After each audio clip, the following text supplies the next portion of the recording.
لماذا حتى الآن لم نجد أي استغلال لانضمام فلسطين للمحكمة الجنائية الدولية؟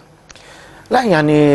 الآن يعني الكل يعلم إجراءات المحكمة الجنائية قد تطول وقد تأخذ سنوات طويلة، وعلما بأن فلسطين لم يمر على انضمامها سوى عام وأشهر، وقدمت العديد من الملفات لمحكمة الجنايات الدولية خاصة فيما يتعلق بالاستيطان، لأن الكل يعلم بأن القانون الدولي قد جرم الاستيطان واعتبره جريمة دولية يعاقب عليها القانون الدولي. قدم ملف وهو موجود الآن أمام المدعية العامة لمحكمة الجنايات الدولية فاتي بنسودا. هذا الأمر الذي يتطلب أن يكون هناك سرعة في الإجراءات المطلوبة من المدعية العامة للمحكمة الجنائية الدولية للقيام بدراسة الملف الموجود أمامها والبدء بعمليات التحقيق، علما بأن هذا الأمر هو ليس بحاجة للتحقيق لأن الاستيطان ظاهر. هناك أقرت الحكومة الإسرائيلية قبل يومين إنشاء 4200 وحدة استيطانية جديدة في مستوطنة مودعين في منطقة غرب رام الله. هذا الأمر الذي يدلل على أن الحكومة الإسرائيلية لازالت تواصل سياستها العنصرية وسياستها المتنكرة لكل الأعراف والمواثيق الدولية والاتفاقيات الدولية. هذا الأمر الذي يتطلب أن يكون هناك موقفا دوليا حاسما والبعد عن سياسة الكيل بمكيالين اتجاه الانتهاكات الإسرائيلية المتواصلة والاعتداءات الإسرائيلية المتواصلة، لأننا إذا تحدثنا عن الاعتداءات الإسرائيلية التي تمارس في الأرض الفلسطينية سواء على المقدسات أو على الإنسان الفلسطيني أو على الحريات التي هي مكفولة جميعها باتفاقيات جنيف الأربعة بميثاق الأمم المتحدة، سنجد بأن دولة الاحتلال هي دولة مجرمة، دولة عنصرية تمارس الفاشستية على الشعب الفلسطيني. وهنا في سياق الحديث عن المسجد الأقصى لابد لنا من استعراض بعض الإجراءات التي تتخذها حكومة الاحتلال فيما يتعلق بالمدينة المقدسة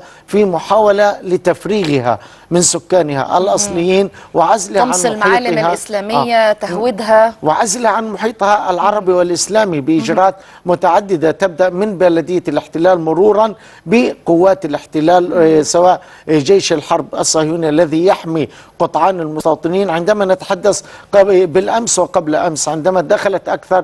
أكثر من 300 مستوطن إلى باحات المسجد الأقصى وأقاموا شعائرهم التلمودية في باحات المسجد الأقصى. هذا الأمر الذي ينذر بكارثة خطيرة عندما تعلن مجموعة من المنظمات الصهيونية المتطرفة كغوش عطسيون أو أمناء جبل الهيكل أو منظمة هاليبيا التي يقودها المتطرف يهودا غليك عضو الكنيست الإسرائيلي، وهو الذي يقود عمليات الاقتحامات اليومية للمسجد الأقصى، وتبدأ بجلب معدات للقيام ببناء هيكلهم المزعوم على أنقاض المسجد الأقصى. الأمر الذي ينقلنا إلى ما برغم ما أكدته المنظمات الدولية بعدم صحة تلك المزاعم. هي حتى هذه اللحظة كل علماء الآثار الإسرائيليين والذين قدموا إفادات وقدموا أبحاث متواصلة لم يجدوا دليلا واحدا على أن هناك آثارا للهيكل المزعوم، ولكن الرؤية والعقيدة الإسرائيلية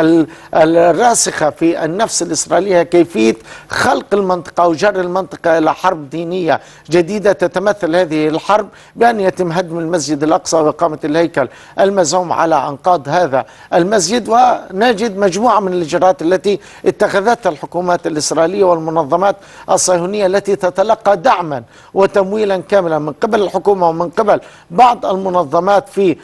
الولايات المتحدة الأمريكية وبعض دول العالم للقيام بتنفيذ هذا المشروع الذي هو يهدف بالنهاية الوصول إلى ما تنبأت به المسيحية الصهيونية أو ما تسعى إليه المسيحية الصهيونية من معركة الهامر الجند التي تريد أن تأتي ساعة الخلاص بأقصى وقت ممكن. وهنا نتحدث عن الأنفاق التي تحفر أسفل المسجد الأقصى والتي هي دليل حقيقي وأكيد، لأن في أي لحظة سينهار هذا المسجد سواء بزلزال طبيعي أو بزلزال صناعي يكون عبر عبوات ناسفة إسرائيلية توضع أسفل هذه الأنفاق مما يؤدي إلى هدم المسجد الأقصى. يعني لحضرتك